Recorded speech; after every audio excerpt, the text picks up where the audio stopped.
www.congolesica.com Congolesica pour na you pour na pour na biso yeah. Yo Maurice Premier. Yeah! Ah, yes. Jackman. Musala et Bandi. Muzungu, Africa, Congo, Norvège, Congo, ensemble. Musala et Bandi. Tolik. El plaga de patria.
Après avoir réalisé un grand événement, autour de la Vision Salsa Congo, soirée humanitaire pour nous faire ça na biso na est.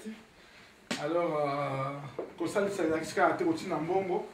Tout ça ça va façon belé. D'abord, na ouais allé ba contact kuna pour na ba école, pour na ba classe et puis hôpitaux. Pour ça, là, on a hôpitaux. Il y a un moment qui après événement, tu travailles avec ma casse, tu as au paiement. Mais malheureusement, tu as au paiement. Tu es sur une conférence, tu es sur la conférence. Alors, tu participes à la conférence, tu as un moyen, lobby.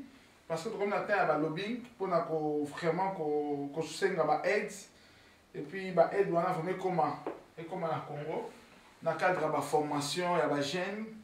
Il y a créer un emploi parce que surtout je dis que mon délai a créé un emploi mon délai a des conditions et mon délai a des conditions au droit de l'homme au ceci cela pendant qu'il va devoir se couper alors biso moto telemi pour to vraiment moyen niquer c'est très simple moyen simple car il y a formation il y a jeune pour créer un petit emploi une petite entreprise pour nous faire ça moi misala na ba jeune na Congo il y a un toujours bunda toujours voyager tout ce qui va famille toujours tambola na ba pays belé car ko ba moyen surtout na état dans le domaine de l'école la classe et puis na ba domaine il y a hôpitaux et puis ko encourager ba bazo ça déjà na kata ba ONG até ko aider l'état des sens à ONG et puis ko l'accès l'état ba plaidoirie ba problème ni place les ali ko l'accès l'état parce que l'état côté l'état son monaté l'état mon pour l'état puis à salle.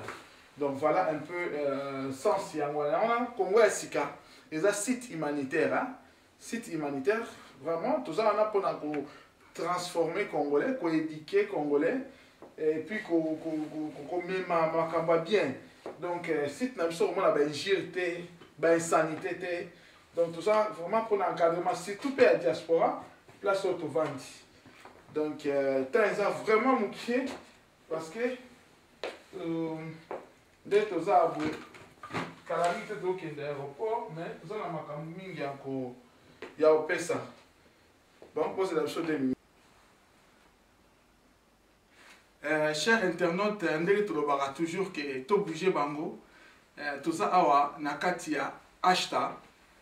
mais tozi occasion te ya kokutana na baprêtre mpe bacongolais parce que balobi soso mpe mbe azangaka mboka te na kati ya nord place ya malili evandaka place pôle nord place batiama pôle nord tokomaki toza na conférence toyaki mpe mwa repos après avoir réalisé événement la grande soirée humanitaire tosalisa Congo na baartiste comédien comme de Londres Maxi Bondoé Meta Makta bazalaki collecte travaillaki très fort Chris bazalaki wana les rescapés Redo les grands Katangé Louis Moulassi tozalaki wana petit héritier notre ingénieur azalaki mpe wana mosala ekaki kitoko toyaki mwa repos tokomi na suka ya repos na biso et puis tozwi occasion ya koparticiper na séminaire moko monene dans le but toujours tosala formation parce que toyaki na poto apprendre oyo tozwi toyema na Congo.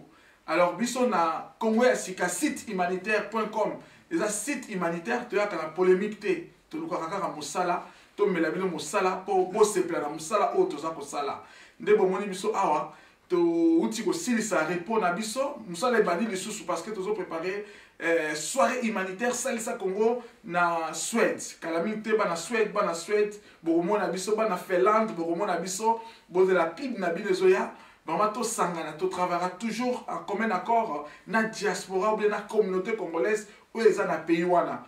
Alors bandeko oyo boza na kati ya pays ya Suède tozokomela bino tozoya mpo totravaille ensemble mokie oyo tokozwa mpo tosalisa bandeko oyo baza na mpasi bano bakoti classe te et tout ça mais toyebi tous tozosala yango vraiment par cœur par bolingo yango wana bomoni biso lisusu encore une fois de plus na kati ya émission tobouge bango oyo Petit Félix asimbi masolo na kati ya RTNCD donc tobouge bango tokobouge bino toza eza émission ya bacouragé tobouge bango émission ya bacouragé Félix Sima Moussala bouger ba jeune yoza jeune vraiment parce que to boy ba jeune coulounaire to boy ba coulounaire parce que to yebi que énergie yoza nango makasi yoza nango tu peux faire quelque chose avec ce que tu as énergie wana olo gaspiller mon na lotoko o gaspiller mon na masanga o bomanseli na nzoto na yo contacter Congo Vision Salisa Congo contacter Vision Salisa Congo nde ekosunga yo pour avoir formation et puis énergie yoza nango et produire effet et produire mon solo et produire mayele pour ça sa famille na yo ya mona Vision Salisa Congo ça ko ya na ba thématique mo ya bien ba formation ba encadrement ya ba jeune palpable tous autres travailler en partenariat na fondation ya Fali Ipupa fondation to travailler na partenariat na yé parce que vraiment pour te former ba jeune oyo Fali Ipupa azana bango na katia tout bouger bango na katia tout bouger bango faut tout bouger parce que yo sont en santé aux en makila bouger pour la vie bouger pour travailler bouger pour produire tout ça en direct ya Norvège ou tous autres éléments oyo bana kin bana lushi bana mbandaka bana matadi bana RDC République démocratique Congo mobimba to simba na maboko to salisana to salisa ba autorité to yokana bolingo ekota parce que pe otozo mona na ba image c'est-à-dire que na Congo il y a de l'espoir guerre a te sali 100 ans guerre wana ekosila au nom de Jésus ekosila pe ekoya na Congo développement ekoya mais c'est le moment de se préparer parce que tant makambe kovanda olelate parce que tous on a quand même musala zo selma mukie na Congo alors tous soutenir ba autorité par rapport ya musala baza ko sala même si eza munenete mais soki to landi na voix wana espoir na RDC ezali ya mona vraiment tous ko encourager ba jeune à travers cette émission de Feli tout bouger bango et les gars www.congoyasika.com donc mokili mobimbe kolanda bino. Alors te remercier Anna Kibamba, te remercier Bao Nyoso baza ko soutenir Vision Salisa Congo et puis Bao Nyoso bazali na kati émission to bouger bango nde to komona na bino à très bientôt. Alors vraiment bolanda élément oyo ndeni bandeko basalaka ba travail bénévole pour na kotombola likita ya mboka na bango. Toleka. Och i det arbetet som jag vet allt om, eller väldigt mycket om det norska, om virkemiddelapparatet inom tilltaken som vi jobbar med. Och i den jobben så är ju målet att hjälpa folk till att få en fot innanför i arbetslivet. Och i det arbetet så lyckas vi faktiskt ganska bra.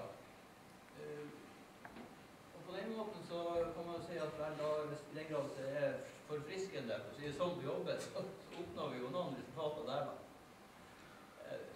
Men jeg tror jeg skjønner hva du mener. Og det er jeg ikke uenig i, altså at folk kan bli syke i strevet med å klare seg. Fordi at det er i Norge så stigmatiserende å være utenfor. Fordi at for eksempel så er det slik at, og dette har det vært forsket på, at i Norge så anser vel 70-80% av innbyggerne at arbeid er den viktigste aktiviteten man kan ha. I andre land, for eksempel i Sør-Europa, så er det en helt annen altså, det er kanskje vil de fleste si at det å være sammen med familien, det å hjelpe venner, det å gjøre andre ting er mye viktigere enn å være i arbeid. Og det gjør, tror jeg, at Norge er et av de verste landene å være arbeidsledig i, på en måte. Fordi at det er så stigmatiserende. Men utenfor alt, jernfør den oversikten som han Terje skal med, hvor mye arbeid betyr for resten av samfunnslivet.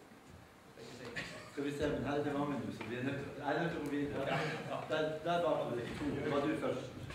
Det er ansvaret hvor det ligger. Det har blitt flyttet over til arbeidslivet. Det har vært i tiltak, Nav.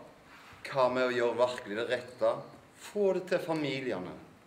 La de være døråpnerne. La de har historien. De har et kontaktnett også utenom. De har en motiverende egenskap. Poenget her er jo en brukermedvirkning på høyt plan. Her kommer med sikkerhet det skjulte problemet, folk latsambandet, som ligger, i stedet for så ligger man og pirker på folk som er syke i Nav for å få en litt, fra ledelsen for å få en økonomisering her. Effektiviteten, altså tidligere oppdaget problemer. Konklusjonen må jo være å høre på ekspertene. Så gi familien ansvar, spør du meg, altså, i fremtiden. Kan vi ta et innlegg til? Yes. Det var veldig interessant å ha Terje, å ha Terje Olsen her. Fordi at da får vi den nordiske, internasjonale aspektet ut av dette. Og siden vi i Velferdsalliansen også har et annet navn, European Anti-Poverty Network Norway, og vi er en del av internasjonalt samarbeid, og vi som er med, vi reiser litt rundt omkring Europa og ser forskjellene, så har jeg en påstand som til dels er knyttet litt opp mot det som du snakket om når det gjelder forskjellene i arbeidsmarkedene.